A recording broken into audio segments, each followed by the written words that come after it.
Hello guys, in my previous video I have already discussed about human skeleton system, and today I am going to talk about joint in human body. So let's begin. Joints are formed where the surface of two or more bones meet and articulate with one another. Some joints do not allow for any motion or at most very little motion. Freely movable joints allow for motion that enables us to eat, run, throw, etc. Diatrodial joints are classified by types of movement they allow. Depending on the type of joint, variable types of motions are possible.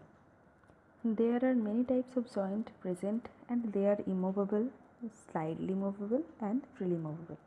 Let's talk about them by one. Here it is the types of joints, and immovable joints are bones are held together by firm fibrous tissue, so they are essentially motionless.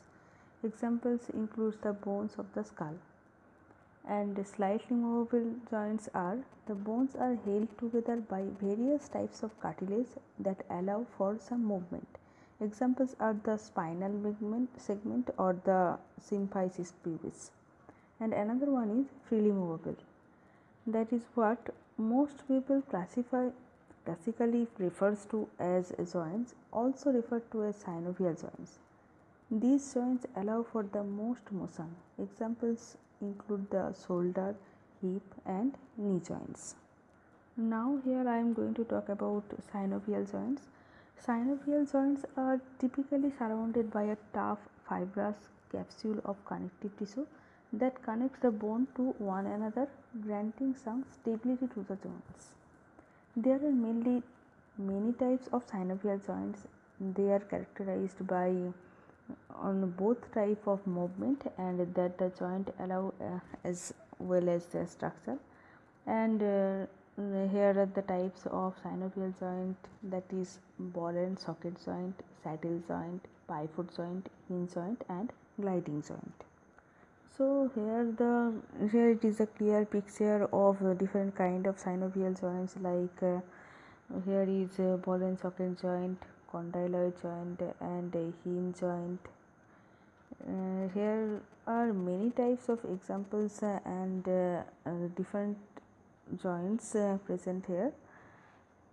So let's talk about synovial joints. What are they? Firstly, talk about ball and socket joint. What is ball and socket joint? That is bones of these joints fit together like a ball in a socket. That is the round end of one bone fits into concave socket of the other bone. The only ball and socket joints are in the shoulders and hips. Then comes to saddle joint. The only saddle joints are in the thumb. Pivot joint.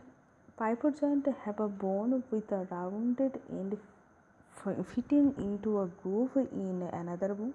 Pivot joints allow one bone to pivot around the other bone.